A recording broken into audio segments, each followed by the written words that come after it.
twongeye turatomboye bana b'Imana kuba duhamagara na Nyagasani ku neza ye, ku izina ry'Imana Data na Mwana na Roho Mutagatifu, amen. Amahoro bana b'Imana, nimuhumure, Imana iradukunda, ije kudukiza kuri uyu wa gatatu w'icyumweru cya gatandatu cya Pasika, tariki 13 Gicurasi 2026. Dore amasomo agiye kuduhuza n'ab'ijuru. Isomo rya bimwe mu bitabo byakozwe n'intumwa, umutwe wa 17, umurongo wa 15, wa 22 kugeza kwa 24, wa 22 kugeza kwa 34, n'umutwe wa 18 umurongo wa mbere. Abari baherekeje Paulo barakomeza mugeza Atene, hanyuma bahindukirana ubutumwa bugenewe Silasi na Timote, babategeka ko bazamugeraho bidatinze. Paulo wari watumye gusobanura iby'inyigisho ze, ahagarara rwagati mu rukiko, araterura ati: "Yemwe bantu ba Atene, ndabona mushika yobokamana ku buryo bukataje. Koko rero ubwo nagendagendaga mu mihanda y'umujyi wanyu, nagiye mbona amashusho y'Imana zanyu, ndetse ndabukwa n'urutambiro rwanditsweho ngo urw'Imana itaramenyekana. None rero iyo Mana musenga mutayizi niyo nje kubamenyesha. Imana yaremye isi n'ibirimo byose, yo mugenga w'ijuru n'isi, ntitura mu ngoro zubatswe n'ibiganza by'abantu, ntikoreshwa n'ibiganza by'abantu nk'aho hari icyo ikeneye, ahubwo niyo iha hose ubugingo, ikabaha umwuka n'ibindi bakeneye byose. Yaremye amoko yose y'abantu ikurije ku muntu umwe, iyatuza ku bwisanzure bwose bw'isi. Yashyiriyeho ibihe ko bisimburana, ibakebera imbibi z'aho bagomba gutura. Ibyo Imana yabigiriye kugira ngo wenda nibayishakashaka babashe kuyishyikira, kuko mu by'ukuri itari kure ya buri muntu muri twe.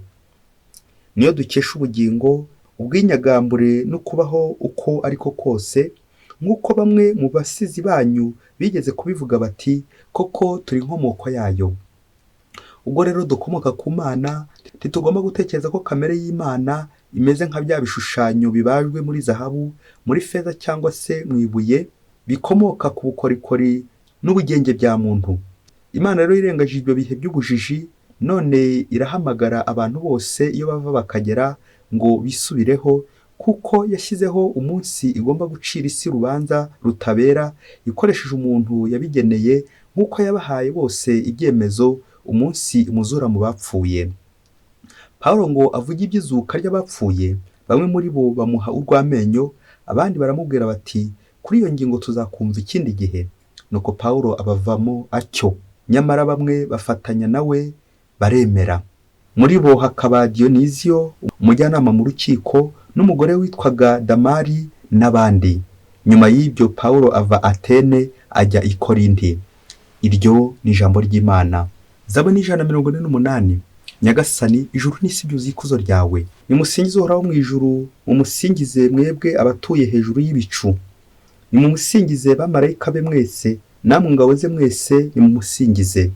Nimumusingize bami b'isi hamwe n'amahanga yose, bikomangoma byo ku isi, namwe bacamanza, basore namwe bakobwa b'inkumi, basaza namwe kandi rubyiruko.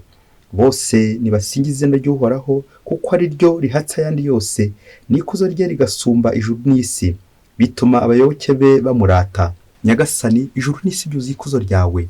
Nyagasani Yezu nabane namwe. Magambo y'Ivanjili ntagatifu yanditswe na Yohani, umutwe wa 16 umurongo wa 12 kugeza kwa 15. Muri icyo gihe Yezu agiye kuva kuri isi ngo asange se, abwira abigishwa bati, ndacyafite byinshi nababwira, ariko ubu ntimwashobora kubyakira. Ariko Roho nyir'ukuri uwo naza, azabayobora mu kuri kose, kuko atazavuga yitumirije, ahubwo azavuga ibyo yumvise byose, kandi akazabahanurira n'ibizaza. Azampesha ikuzo, kuko azahabwa ku byanjye akabimenyesha. Ibyo Data atunze byose ni ibyanjye. Nicyo kinteye kuvuga ko azafata ku byanjye maze akabibamenyesha. Iyo ni Ivanjili ntagatifu. Bayoboke b'Imana, nimugire amahoro. Aha tugeze ni kuri buri munsi. Fungura buri munsi, ufungure buri munsi, ufungure abandi buri munsi. Ijambo ry'Imana buri munsi, ineza y'Imana buri munsi. Buri munsi uhure na Nyagasani, buri munsi ubona Imana. Kimwe mu kizatubwira ko ubonye Imana ni ukuzayereka abandi, kandi ibyo ukabikora buri munsi. Umuhanga ngumwe bigeze bamubaza, bishoboke ko bari nk'abanyamakuru, dore ko abanyamakuru bakunze kwiyenza nyine bashakisha amakuru, ndetse rimwe bakabashakisha naho umuntu yategwa.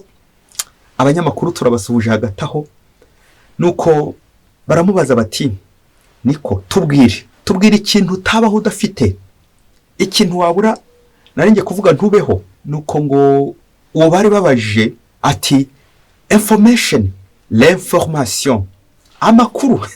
icya mbere n'amakuru, ngo icyo kintu wa mubyeyi we nkibuze banza yanapfa. amakuru mu mvugo z'iyi minsi bati icya mbere n'amakuru, amakuru wa mubyeyi we, kumenya amakuru, ngoma no kumenya nuko uyashaka kandi mu buryo bwihisa buza kugufasha nyine kuyageraho. icya mbere ni amakuru. amasomo y'uyu munsi hajemo amakuru. iyo bavuze ijambo kumenyesha, itangazamakuru, kumenyesha, ibyo byose byerekeza ku makuru, gushakisha amakuru, kubona amakuru. ubwo tuza kubona ko hari ibintu bitabizwi Nyagasani yifuza kuduhishurira. uraza kuvanga hano nawe hari icyo Nyagasani yaguhishuriye mu buzima bwawe, kuko Nyagasani agukunda kandi arifuza ko wabaho neza. isomo rya mbere riraza gutwereka Pawulo hari ibintu agiye guhishura. Ivanjiri umunsi nayo iratwereka roho w'ukuri uzatumenyesha ukuri. kumenyesha, iryo jambo ryagigaruka mu masomo y'uyu munsi. kumenyesha, kumenyesha, information. ingingo rero tujye kuzirikana iragira iti dore ikintu gitazwi iwawe kikumazeho ibintu ndetse n'abantu. dore ikintu gitazwi. iryo jambo nawe rize gukubaka, maze uze gusoza uri kwikabakaba, uri kwisaka, uri kwireba. ikintu gitazwi iwawe kikumazeho ibintu ni ikihe? ikintu gitazwi iwawe gikumazeho abantu ni ikihe? hanyuma ikintu gitazwi iwawe gikumazeho ubuntu, navuga ngo ubuntu bw'Imana, gituma utamenya Imana, gituma hari umuryango, hari inguni Imana itagikandagiramo. icyo ni ikihe? ikintu gitazwi. mu isomo rya mbere turumva Pawulo uri mu butumwa akagera mu Bugereki, mu mujyi bita Atene. batubwira ko cyari icyicaro cy'abahanga, filozofiya. bicaraga ngo ahantu bitaga Areopage, abahanga bateraniraga, ubundi bakungurana ibitekerezo n'inama, bagakora discussion, bakajya impaka ku byerekeye n'ubwenge, icyicaro cy'ubwenge. Pawulo rero agenda ruya mujyi, ngo yaje kubona ibintu bidasanzwe. ubwo nagendaga umujyi wanyu, nagiye mbona intambiro nyinshi, ariko nza kurabukwa n'urutambiro urunguru urw'Imana itaramenyekana. amen, amen. none rero iyo Mana musenga mutayizi niyo nje kubamenyesha. amen, amen, amen. kumenyesha. Yezu nawe mbere gusubira mu ijuru aradusezeranya umuvugizi Roho Mutagatifu, afite n'izina Roho w'Imana. Roho nyir'ukuri uwo naza azabayobora mu kuri kose, kuko atazavuga yitumirije, ahubwo azavuga ibyo yumvise byose, kandi akazabahanura n'ibizaza. amen, amen. hari ibyo tuzamenya. Yezu arasoza atubwira ati azafata ku byanjye maze akabibamenyesha. amen, amen. ya information kwa kumenyesha. natwe turi muri ubuzima, hari ibyo dutazi, ntabwo tuzi Imana. nanjye kuvuga ko tuyiziho, niyo mpamvu twongera kugenda dushakisha uburyo bwose twayimenya. Imana dushobora kuyimenyera ahantu henshi, mu byo yaremye, ijambo itubwira, ubuzima bwacu, aho se twahamenyera Imana.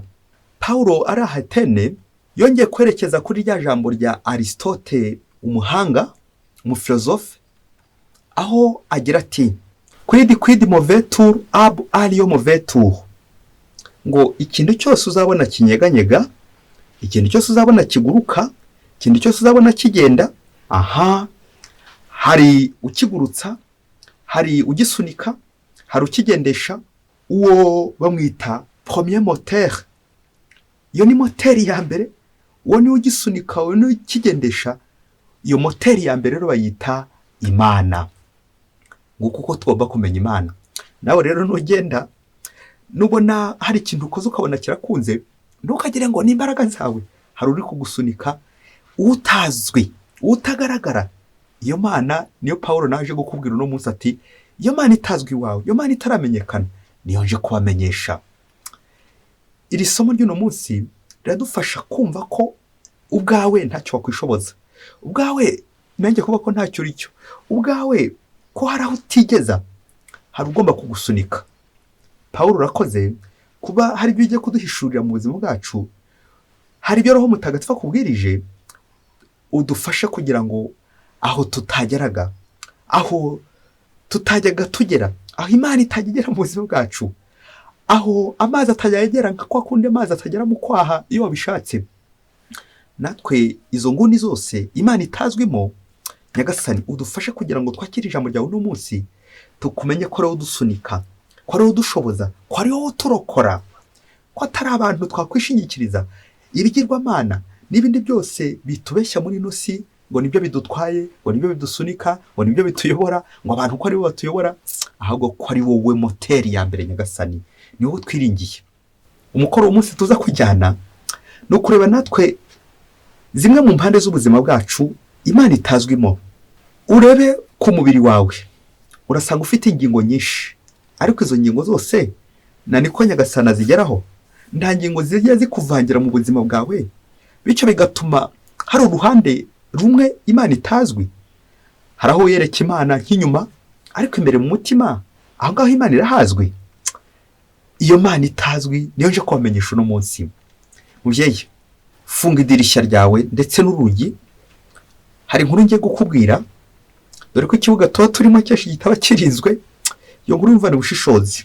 Umuntu uri mu rugo, umuntu wubatse, wowe ubana n'abandi, iyi nkuru yumve niyo yagenewe, kugira ngo urebe niba nawe ntabyo ujya uhisha abandi, rimwe na rimwe ejo n'ejo bundi bikazavumburwa, bikazajya habona. Ese uzabyishimira n'ibijya habona? Byumvikana niba ari bibi uzarakara, uzababara, uzashavura, ariko niba ari byiza uzishima. Duharanire kubika ibintu byiza buri gihe. Umunsi umwe hirya kure cyane muri Afurika, ngo mu rugo rw'umugabo n'umugore bari bakize cyane, bafite ibintu bya mirenge, bafite amafaranga ipusi itasimbuka, ibintu byinshi cyane, amamodoka, ibibanza, umva amakonti y'abapfiniye ariho bifaranga byinshi. Ariko by'akarusho bari n'abantu basenga rwose, ndetse n'abandi bantu izindi ngo zazaga kubagisha inama, kuko rwa rugo rw'intangarugero yakiza kugera bya bintu by'uko nyine yakibatarara bushyitsi, kandi ngo biragoye kwacana umuriro ugahisha umwotsi. Yakiza kugera muri rwa rugo, bagiye kubona babona bwa bukungu bwabo butangiye gukendera, amafaranga baba bafite bakabura aho arengeye. Bigenze bite? Uyu ni umwaku, iyi ni inyatsi, bigenze bite? Nuko wa mugabo na wa mugore bakora inama bati, amafaranga ari kujya ko turi kubona agenda ariko ntitumenye ahantu arengeye. Nihe amafaranga ari kujya? Batangira kwitana ba mwana. Umugore ati, ni wowe yajyana mu ikabari tu, birashoboka ko yamariye mu ikabari mu businzi. Ati koko ntajya mbikora se. Bakwisuzuma bakabona ko umugabo atabikora. Ati umugabo nawe ati, birashoboka ko hari abagabo wayahaye none akaba yaraguhombeyeho, hari aho wayahaye barayacuruza none yabahombeyeho, birashoboka ko ari wowe, amafaranga uyazane. Bajya gusanga bagasanga atari. Bakomeza muri icyo kibazo igihe kirekire, bibaza aho amafaranga yabajye. Ko dukora, turi abakozi, duhembwa, twari dufite ibintu bigiye he, amafaranga agiye hehe? Bakomeza babyibazaho. Nuko kubera ko basengaga, bari abantu basenga, umunsi umwe ngo umugabo ngo aza kujya mu iterano ryo gusenga, mu isengesho ryo gusaba abarwayi. Nuko igihe kigeze cyo kuvuga bakize, ngo umushishozi wari uri kuvuga bakize, avuga abantu bakize benshi cyane, nka kurya Pawulo yari gutembera agenda akaza kubona intambiro nyinshi cyane, ariko aza kubona n'urundi rutambiro rw'Imana itaramenyekana. Ngo uwavugaga bakize aza kuvuga ati, hari umugabo waje gusenga afite ikibazo kiremereye, ikibazo cy'ubukungu, aho ubukungu bwe buherereye, aho ubukungu bwe buri kuzimirira. Ati ni umugabo wagiye mu ndaya, kandi yari umukristo w'indani abandi bafatiraho urugero, ariko ibyo akajya bikora ku buryo butazwi. Aza kugira atya, abyara umwana ku ruhande hanze, ashakisha uburyo bwose yamuhisha arabibura, ashakisha abamumurerera arabibura. Wa mugabo areba hirya areba hino, ngo abura uko yazageza wa mwana mu rugo, abura uburyo yabibwira umugore we, dore ko umugore yari azi ko nyine ari umuntu utanajya muri izo ngeso. Nuko afata icyemezo cyo guhisha umwana na nyina, ajya kubakira mu mujyi, aho akira inzu nziza ikomeye cyane, inzu yo mu mujyi, babaho ku buryo bwo mu mujyi, babaho ku buryo bw'agatangaza, kurya neza nk'abo mu mujyi, kwambara neza nk'abo mu mujyi, mbese kubaho nk'abo mu mujyi. Rero uko kubaho nk'abo mu mujyi byatumye ubukungu yari afite, amafaranga yari afite mu rugo rw'isezerano birangira nyine agiye ashyira kuri iyo nzu ndetse no kuri uwo mwana na nyina bariho muri ubwo buzima bwo mu mujyi. Uwo mugabo yahoraga yibaza uburyo bwose azatinyuka akagera imbere y'umugore ngo amusobanurire impamvu y'amafaranga yagiye, impamvu ubukungu bwabo bwagabanutse, ko ari we wabaye responsable w'ubukene bafite, ari we wateje ubwo bukene mu rugo rwabo, nako kabona ibyo byose yahishe akabura aho yamuhera. Uyu munsi yakize, icyo asaba ni ukugenda agahishura uriya mugore, arasanga umugore aryakira neza, umugore araza kumusanganira kandi nta kibazo zongera kugira mu rugo rwabo kuko yakize. Wa mugabo koko yisatse yirebye asanga ari we bari kuvuga, asanga ari we wari ufite umugore utazwi ku ruhande yamutungiye mu mujyi, umwana utazwi yamutungiye mu mujyi, asanga kandi ibyo byose yarabihishe umugore. Agiye kwireba asanga ari we koko bavuze, asanga ari we wakize kandi koko abyumvamo. Uzi ko uwo munsi yahise agenda abwira umugore ukuri kose, amuhishurira byose uko byagenze n'uburyo yamukinze kugira ngo atazamurakarira, maze arapfukama amusaba imbabazi. Nuko wa mugore aramubwira ati hasigaye genda uzane uriya mwana ubundi murere hamwe n'abandi, bityo urugo rugende neza. Wa mugabo ntiyongeye gusubira muri wa mujyi kugira ngo ajye kubana n'iriya shoreke, yahise noneho yeguka wese yegukira urugo rwe. Wa mwana arerwa muri rwa rugo, ubukungu bwabo buriyongera, bongera babaho neza, bongera bamererwa neza, na n'ubu babaye neza kubera Imana. Umwana utazwi, umugore utazwi, inda itazwi n'ibindi byinshi cyane bitazwi bikumazeho amafaranga. Ibyo ni bicyo mubyeyi we. Ngaka akamaro k'isengesho, ngaka akamaro ko gutambira Imana, urutambiro rw'Imana, ya Mana itaramenyekana niyo nje kubamenyesha. Reka dusoreze ku bintu bitatu biza kugufasha kwisuzuma neza ndetse no kwireba imbere, hahandi Imana itaragera iwawe, za njyabe z'umutima zitaranyeganyega kugira ngo urebe rya kosa ufite, bya bintu byose ukenyereyeho bitazwi. Dore ikintu gitazwi kigiye gukumaraho ibintu, kigiye gukumaraho abantu, ukabuza ubuntu bw'Imana. Icya mbere uze kwisuzuma, wasanga hari ingeso ufite ujya ukora rwihishwa, ingeso mbi, uburaya, ubusinzi, ubusambo, kugambana n'ibindi byose bikujyana mu bwandavure bitazwi, abantu batabizi, kandi urasenga uri umukristo w'indani, ariko ako ngako koko ukajya ugahisha. Ako ngako karakubuza gukira ndetse no gukiranuka, karakubuza umukiro, karakubuza kwegera Imana, karakubuza kubona Imana. Uze gutekereza no ku muntu utazwi, navuga nka za ndaya, abantu bagushora mu bigare, uwo muntu utazwi uri gukubuza gukira ndetse no gukiranuka, uri gukubuza Imana. Mwizitureho. Icya gatatu mu kwisuzuma, no kwisuzuma ahantu hatazwi, ahantu ujye wikinga, ahantu ujya wihisha, ahantu ujya ntawe ukubona, ariko ukaba hakora ibintu bitazwi, ariko Nyagasani warabizi. Ibyo nibyo Pawulo aje gukumenyesha. Urwo ni urutambiro rw'Imana nyine, ibigirwamana aho ngaho hatazwi, nyamara Imana irahazi. Nuko uno munsi nawe uze gusiba imyobo yose, de fissure, de lacune, de trou, imyobo yose se kibi agenda anyurizamo ubukungu bwawe, agenda nusuramo impano zawe, ingabire zawe Imana yakwihereye, imigisha yawe ukaba uri kugenda uyibura kubera utwo tuntu tube dutazwi, se kiba agenda gushukisha. Ibyo byose bikubuza imigisha y'Imana, agenda ubifunge, maze ufungure inzira z'Imana, ufungure imiyoboro y'Imana, Nyagasani atambukemo, Roho nyir'ukuri atambukemo, maze akumenyeshe byimazeyo ukuri. Nuva mu kinyoma ugafunga inzira zose z'ikinyoma, urabaho neza, urishima kubera Imana. Mwese Imana ibaha umugisha. Imana Data na Mwana na Roho Mutagatifu. Amen. Padiri Masomo Ladislas wa Diocese ya Cyangugu.